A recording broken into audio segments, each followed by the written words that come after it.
Hi everyone, it's QuickyBaby and welcome back to World of Tanks, and today we've got the pleasure of watching Japami playing in the Tier 10 American frontally armored tank destroyer. It is the T110E3, and the eagle-eared of you, or those of you with good hearing, might notice that things sound a little bit dry today. And that is not because there are now new electric engines inside World of Tanks, but again, this is one of those replays where no matter what I try, I can't seem to fix the engine sounds. But considering how dry the channel has been over the last week with regards to gameplay, I really wanted to go and try and find something special for you here today. And trust me, Japami, irrelevant of the fact that they're playing a new stealth T110E3, is going to deliver just that.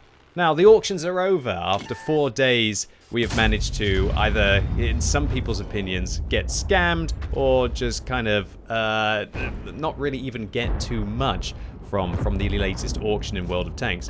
Quickly, before I commentate directly on Japami's gameplay here, I want to highlight one thing. A lot of people seem to have come to the conclusion that when I don't like a vehicle that's added to the game, a lot of it comes down to that it's not statistically strong. Now let me clarify, I don't want to see overpowered tanks in World of Tanks. Some people jump to the conclusion that when the Tier 9 Chinese tank destroyer, the WZ-120, which was added just in the auction, was not statistically strong, that's why I didn't really enjoy it. That's not really the case. My big issue with the vehicle is it just feels like it's lazy content from wargaming. It's a class and a type of tank that really not very many people are interested in. It's worse than a vehicle that is lower tier than it. It doesn't even work properly in the game right now because it doesn't earn battle pass points and it doesn't even earn bonds as it's meant to, like all tier 9 premium tanks are. Now, Wargaming have addressed this. I asked them and they said that it's currently a bug and they will fix it in a subsequent patch, although there is no estimated time of delivery for it. I just want to clarify that just because a vehicle isn't overpowered doesn't mean that I'm not going to look at it favorably. Look at the Caliban, for example. I don't think anyone's saying that the Caliban is completely overpowered and broken.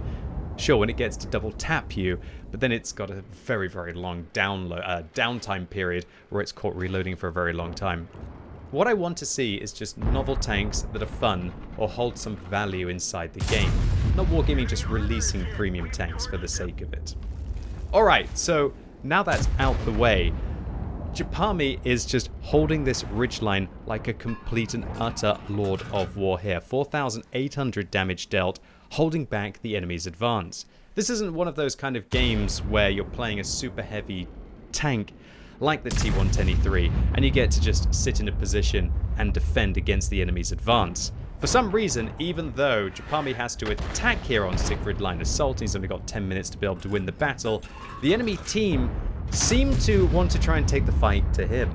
And I can understand that. If I was playing a tank with a good turret, I would come to this ridge line, try and dig out the artilleries early on in the battle and try and use that ridge to be able to stop my opponents from being able to get inside the town. Because if they do manage to get inside the town, then I feel like half the battle is won for the attacking team. However, there's a big difference between holding a ridgeline when all you have to do is defend the entire battle and kind of just throwing away your lives over the ridgeline willy-nilly like the enemy team are doing here. And while Japami has still managed to do near 5,000 damage in this battle, his team is still down by 1,000 hit points. This AMX-50B, the tier 10 French autoloading heavy tank, preventing him from being able to probably apply some pressure towards the chieftain. You have to get rid of the defenses, the cross-firing autoloader, before then you're going to be able to dig out arguably what is one of the best heavy tanks in the game in the form of the T95/FV4201. And I see why people have coined that tank as the name of the chieftain. It wouldn't really roll off the tongue quite so much if every single time you wanted to mention the vehicle you had to say T95/FV4201. Talk about British heavy tanks. That Super Conqueror isn't quite as healthy as they were before, taking a big old 815 damage shell to the back of the vehicle. Now, before we get completely into the meat of the replay here, as Japami finishes off the Super Conqueror, I want to address the elephant in the room, and that is that Japami only loaded gold ammunition in this vehicle.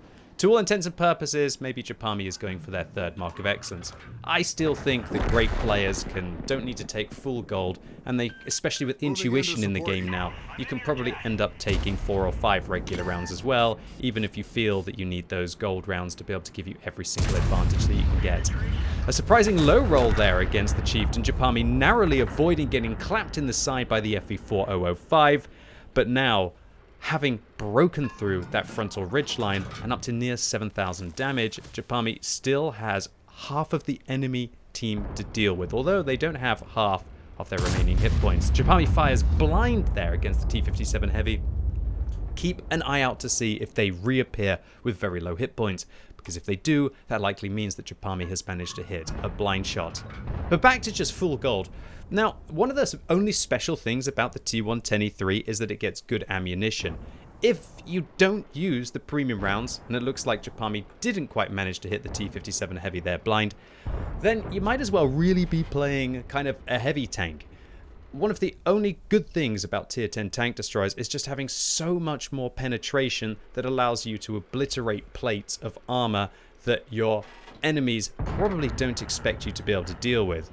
And also on a vehicle like this, it's also got to come down to the high explosive rounds on the T110E3, although we haven't seen any of those deployed yet. Japami picks up their third kill of the game, finishing off the T-57 Heavy in a neck-and-neck round. 6 enemy tanks versus 5 vehicles on Japami's team, including themselves. Alright, so FV405. Japami reloads a high explosive round here. I'm not sure if that was an intuition switch, or maybe they just don't have intuition on their T110E3. But what does the HE do?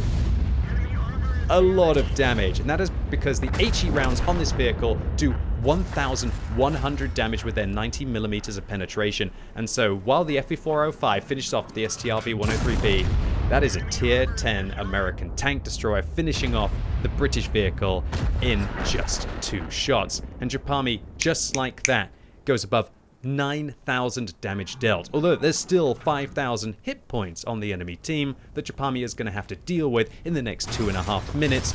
This is a short game of World of Tanks because it's Assault. Unusual to see such a high damage replay on an Assault map, but Japami has played this game absolutely perfectly. If you're wondering what equipment Japami is using, they're using vents, gun rammer, and a turbo to give ultimate mobility and ultimate destructive firepower to the T110E3.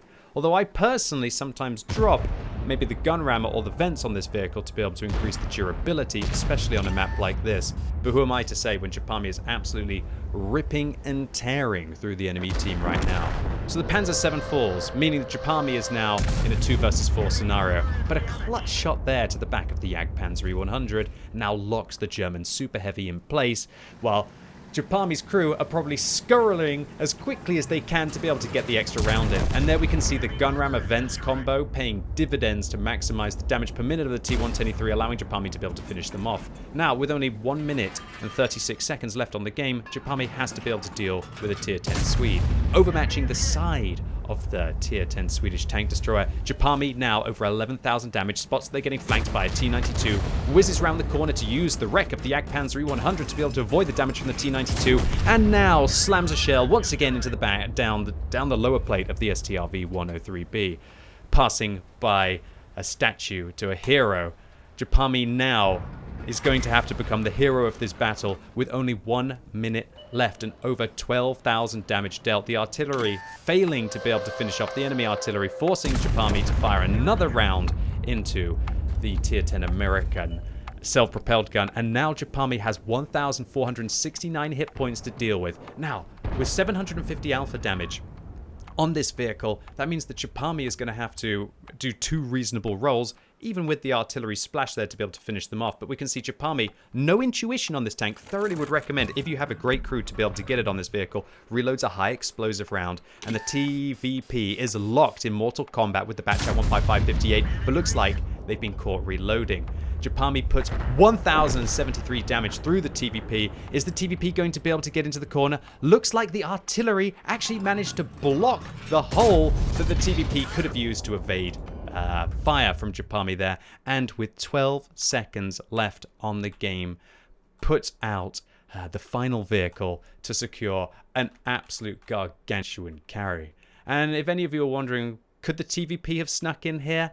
Possibly could have managed to squeeze down one side or the other, but it looks like the TVP was pretty much blocked, and maybe they even wanted to try and go for the win here, which is why they wanted to turn around and try maybe close the distance with the T110E3. But then again, to be fair, as they were defending against an assault, if they had managed to get round the corner, they probably would have been able to win this one. But who's to say whether they just didn't think that they were quite thin enough to be able to get past the bat chat, or maybe they just panicked in the open. Either way, Japami finishes off that tier 10 Czechoslovakian medium tank and just cements a carry for the ages. This was a staggering amount of damage.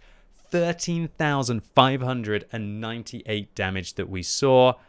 Way to rub it in for all of the players like me who haven't quite managed to hit that 5-figure mark, mate. And in a T110E3 as well, irrelevant of the amount of gold that you spammed in this game, Japami, this was a mega carry and an absolute pleasure to witness about an as aggressive and close carry as you can possibly get in World of Tanks. So unsurprisingly, an ace tanker here for Japami for 1,865 base experience. 8 kills managed to secure them a Radley Walters medal, and unsurprisingly 13,000 damage gets you a high caliber. Now, Japami fired a lot of gold, spent 112,000 credits on ammunition, but actually somehow still managed to make a 35,000 credits profit. I do expect that's probably because they're running a credit booster, or maybe their clan was running some kind of a booster. But that's a scary prospect in World of Tanks, that you can fire only gold in tier 10 TDs and still make a profit if you are running boosters.